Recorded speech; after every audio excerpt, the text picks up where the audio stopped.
Hi అండి, అందరూ ఎలా ఉన్నారు? ఈరోజు నేను సొరకాయతో పాయసం చేస్తున్నానండి. దీనికి కావాల్సింది సొరకాయ అండి. మీడియం సైజ్ సొరకాయ తీసుకున్నాను.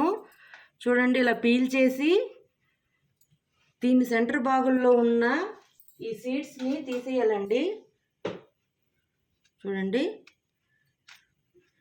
ఇలా తీసేసి దీన్ని ఇలా తురుముకోవాలండి. Half cup sugar, half cup condensed milk అండి. All type of dry fruits అండి. పిస్తా, బాదం, క్యాషు, వాల్నట్ అండి. ఇలా చాప్ చేసుకున్నాను. చిన్న కప్పుతో నెయ్యి, 1.5 టేబుల్ స్పూన్ ఇలాచీ పౌడర్, 1 లీటర్ మిల్క్ అండి. ఇక్కడ మిల్క్ పెట్టానండి పొయ్యి మీద. అది బాయిల్ అయ్యేలోపు మనం ఈ సొరకాయని లైట్గా నెయ్యి వేసుకొని ఫ్రై చేసుకోవాలండి. చూడండి, ఇప్పుడు పొయ్యి మీద చిన్న కడాయి పెట్టుకున్నానండి. దానిలో నెయ్యి వేసుకుంటున్నాను.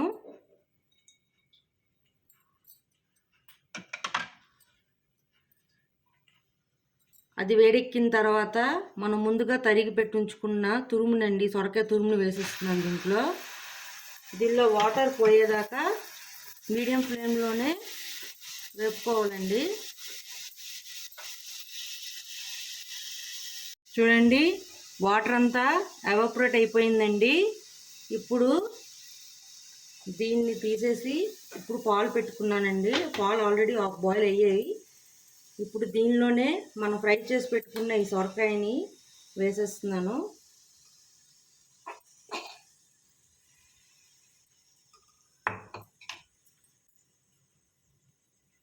ఒక కప్పు సగ్గుబియ్యం బాయిల్ చేసి పక్కన పెట్టుకున్నానండి. ఫ్లేమ్లో ఒక 15 to 20 మినిట్స్ బాయిల్ చేసుకుందామండి. ఈ సొరకాయ ఇలా వేపడం వల్ల దాంట్లో ఉన్న పచ్చివాసన కూడా పోతుందండి.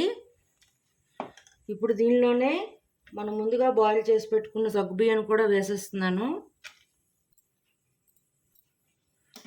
బాగా మిక్స్ చేసుకుందాం.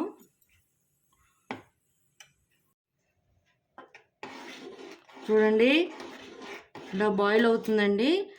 మనం ముందుగా గ్రైండ్ చేసి పెట్టుకున్న ఇలాచీస్ పౌడర్ కూడా వేసేస్తున్నాను.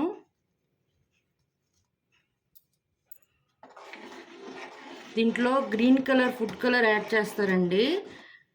నేనైతే వేయట్లేదు. ఎవరికైనా ఇష్టం ఉంటే వాళ్ళు వేసుకోవచ్చు. అది ఆప్షనల్ అండి, వేసుకోవాలని రూల్ ఏమీ లేదు.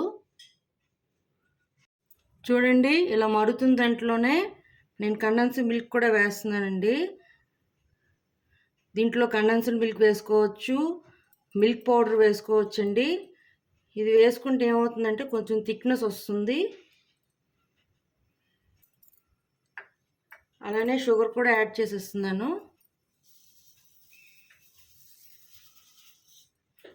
ఎవరి స్వీట్ తగ్గట్టు వాళ్ళు వేసుకోవచ్చండి. దీనిలోనే మనం ముందుగా చాప్ చేసి పెట్టుకున్న డ్రై ఫ్రూట్స్ని కూడా వేసేస్తున్నానండి.